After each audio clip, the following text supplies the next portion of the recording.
ಜನಸ್ಪಂದನ ನ್ಯೂಸ್ಗೆ ಸ್ವಾಗತ. ಜಿಲ್ಲೆಯ ಅಭಿವೃದ್ಧಿ ನನ್ನ ಆದ್ಯ ಕರ್ತವ್ಯ. ರಾಷ್ಟ್ರದ ಅಖಂಡತೆಗೆ ನರೇಂದ್ರ ಮೋದಿ ಕೈ ಬಲಪಡಿಸಲು ಬಿಜೆಪಿ ಗೆಲ್ಲಿಸಿ. ವಿಶ್ವೇಶ್ವರ ಹೆಗಡೆ ಕಾಗೇರಿ. ವಿಶ್ವೇಶ್ವರ ಹೆಗಡೆಯವರು 3 ಏಪ್ರಿಲ್ 2024 ಬೆಳಗ್ಗೆ ಹಳಿಯಾಳದ ಶ್ರೀ ಗಣೇಶ್ ಕಲ್ಯಾಣ ಮಂಟಪದಲ್ಲಿ ನಡೆದ ಹಳಿಯಾಳ ಮಂಡಲ್ ಬೂತ್ ಕಮಿಟಿಯ ಸದಸ್ಯರು ಹಾಗೂ ಕಾರ್ಯಕರ್ತರ ಸಮಾವೇಶದಲ್ಲಿ ಮಾತನಾಡಿದರು. ಈ ಸಮಾವೇಶದ ಉದ್ಘಾಟನೆಯನ್ನು ಮಾಡಿ ಬಿಜೆಪಿ ರಾಜ್ಯ ಉಪಾಧ್ಯಕ್ಷರಾದ ರೂಪಾಲಿ ನಾಯಕ್ ಅವರು ಬಿಜೆಪಿ ಹಾಗೂ ಛತ್ರಪತಿ ಶಿವಾಜಿಯವರ ಜಯಘೋಷಣೆಯೊಂದಿಗೆ ಉದ್ಘಾಟಿಸಿ ಮಾತನಾಡಿದ ಅವರು, ಉತ್ತರ ಕನ್ನಡ ಕ್ಷೇತ್ರದಲ್ಲಿ ಅಭಿವೃದ್ಧಿಯ ಚಿಂತಕ ಮತ್ತು ಸರಳ ವ್ಯಕ್ತಿತ್ವ ಬಿಜೆಪಿ ಅಭ್ಯರ್ಥಿ ಕಾಗೇರಿಯವರ ಗೆಲುವು ನಿಶ್ಚಿತ ಎಂದರು. ವಿಧಾನಸಭಾ ಪರಿಷತ್ ಮಾಜಿ ಸದಸ್ಯ ಮತ್ತು ಜೆಡಿಎಸ್ ಮುಖಂಡರಾದ ಶ್ರೀ ಎಸ್.ಎಲ್. ಘೋಟ್ನೇಕರ್ ಅವರು ಮೋದಿಜಿಯವರಿಗೆ ಮತ್ತು ಬಿಜೆಪಿಗೆ ಬೆಂಬಲವನ್ನು ಸೂಚಿಸಿ ಅಭಿವೃದ್ಧಿಗಾಗಿ ಕಾಗೇರಿಯವರನ್ನು ಗೆಲ್ಲಿಸೋಣ ಎಂದರು. ಜೊತೆಗೆ ಮಾಜಿ ಶಾಸಕರಾದ ಸುನಿಲ್ ಹೆಗಡೆಯವರೊಂದಿಗೆ ಜೋಡೆತ್ತಿನ ತರಹದಲ್ಲಿ ಬಿಜೆಪಿ ಗೆಲುವಿಗಾಗಿ ಶ್ರಮಿಸುವೆನು ಎಂದು ಘೋಷಿಸಿದರು. ಮಾಜಿ ಶಾಸಕರಾದ ಸುನಿಲ್ ಹೆಗಡೆ ಮಾತನಾಡಿ ಮೋದಿಜಿಯವರ ಸರ್ಕಾರದ ಸಾಧನೆ ಬಗ್ಗೆ ತಿಳಿಸಿದರು. ಬಿಜೆಪಿ ಜಿಲ್ಲಾಧ್ಯಕ್ಷ ಎನ್.ಎಸ್. ಹೆಗಡೆ, ಇದು ದೇಶದ ಚುನಾವಣೆ. ಭಾರತವನ್ನು ವಿಕಸಿತ ಭಾರತವನ್ನಾಗಿಸಲು ಮೋದಿಜಿಯವರನ್ನು ಗೆಲ್ಲಿಸಬೇಕು. ಛತ್ರಪತಿ ಶಿವಾಜಿ, ಡಾಕ್ಟರ್ ಬಿ.ಆರ್. ಅಂಬೇಡ್ಕರ್ ಹಾಗೂ ಬಿಜೆಪಿಯ ಘೋಷಣೆಯೊಂದಿಗೆ ಸೇರಿದ್ದ ಅಪಾರ ಕಾರ್ಯಕರ್ತರು ಬಿಜೆಪಿ ಗೆಲುವಿಗೆ ಶ್ರಮಿಸಲು ಪಣತೊಟ್ಟರು.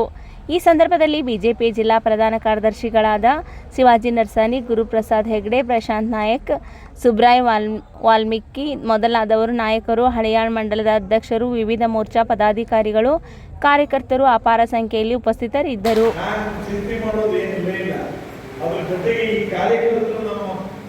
ತಂಡ ಇದೆಯಲ್ಲ, ಈ ತಂಡ ನೋಡಿದ್ರೆ ನಮ್ಮ ಸೈನ್ಯದ ಬಲಿಷ್ಠ ಶಕ್ತಿ ಪ್ರತಿ ಬೂತ್ನಲ್ಲಿ ಹೇಗಿದೆ ಅನ್ನೋದು ವ್ಯಕ್ತ ಆಗ್ತಾ ಇದೆ. ಅದಕ್ಕೆ ಕಾರಣ ನರೇಂದ್ರ ಮೋದಿಜಿಯವರ ಕಾರಣ, ಅವರು ಕೊಟ್ಟಂತ ಪ್ರೇರಣೆ, ಅದು ಕಾರಣ. ಹಾಗಾಗಿ ನಾನು ಜಿಲ್ಲೆಯಾದ್ಯಂತ ಓಡಾಡಿ ಕುಮಟಾಕ್ಕೆ ಹೋಗಿದ್ದೇನೆ. ನಮ್ಮ ಸಿದ್ದಾಮೂರು ಈಗ ನಮ್ಮ ಸ್ಕೂಲ್ ಕುಮಟಾಕ್ಕೆ ಹೋಗಿದ್ದೆ. ಕುಮಟಾ ನಂತರ ಕಾರವಾರಕ್ಕೆ ಹೋಗಿದ್ದೆ. ಕಾರವಾರದಲ್ಲಿ ನೀವು ಕೇಳಿ, ರೂಪಾಲಿ ನಾಯ್ಕ ಅವರು ಇದ್ದಾರೆ. ಕಾರವಾರದಲ್ಲಿ ನಮ್ಮ ಅವತ್ತಿನ ಸಭೆಯನ್ನು ನೋಡಿದಾಗ ನನಗೆ ಆಶ್ಚರ್ಯ ಹೋಯಿತು. ಇನ್ನು ನಾಮಪತ್ರ 12ನೇ ತಾರೀಕು ನಾನು ಕೊಡೋದು. 12ನೇ ತಾರೀಕು ನಾಮಪತ್ರ ಕೊಡೋದಕ್ಕಿಂತ ಮೊದಲೇ ವಿಜಯೋತ್ಸವ ಮಾಡ್ತಾ ಇದ್ದಾರೆ.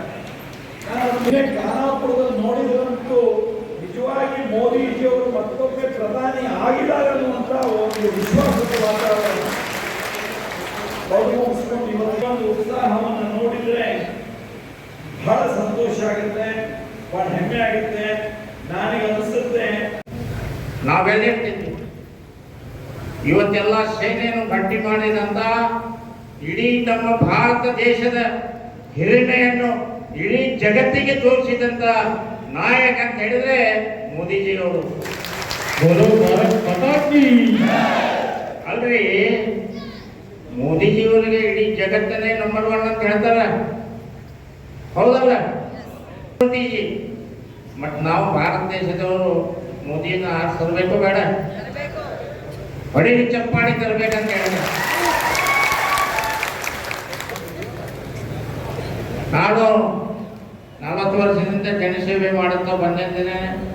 ನಾನು ಬೇರೆ ಪಕ್ಷಗಳಿಂದ ಬಂದು ಇವತ್ತು ರಾಷ್ಟ್ರೀಯ ಪಕ್ಷವಾದಂಥ ನಮ್ಮ ಬಿಜೆಪಿಯನ್ನು ನಾನು ಬೆಂಬಲಿಸಿ ನಾನು ಸಹ ಬಿಜೆಪಿಗೆ ಮುಂದೆ ಸೇರುವಂತ ಅವಕಾಶ ಮಾಡಿಕೊಟ್ಟಿದೆ ಅಂತ ಹೇಳಿ 20ನೇ ತಾರೀಕು ಗಡುವು ಕೊಟ್ಟಿಲ್ಲ. 20 ತಾರೀಕು ನೀವು ಜಾಯಿನ್ ಮಾಡ್ಕೊಂಡಿದ್ದಾಗ ನಾನು ನನ್ನ ದಾರಿ ನೋಡ್ತೇನೆ ಅಂತ ಹೇಳೋದು. ಏನು ಮಾಡ್ತೀನಿ ನೋಡ್ರಿ ಅಂತ ಹೇಳಿ ಅವಾಗ ನಳಿನ್ ಕುಮಾರ್ ಕಟೀಲ್ ಅವರು 19ನೇ ತಾರೀಕಿಗೆ ನಾನು ಬಂದು ಕೇಳಿದ್ರು ಬೆಂಗಳೂರು. ನಮ್ಮ ಜಿಲ್ಲಾಧ್ಯಕ್ಷರಾದ ವೆಂಕಟೇಶ್ ನಾಯ್ಕ ಅವರಿಗೂ ಕರೆದ್ರು, 19ಕ್ಕೆ ಜಾಯಿನಿಂಗ್ ಮಾಡುವ ಅಂತ ಹೇಳಿದ್ರು. ಒಟ್ಟಿಗೆ 18ಕ್ಕೆ JDS ಹೋಗು. ಈಗ ಯಾರಿಗೆ ಜಾಯಿನಿಂಗ್ ಮಾಡಬೇಕು? ನಾವು ಇಲ್ಲೇ ಉಳಿದ್ವಿ, ಹೋಗ್ಲಿ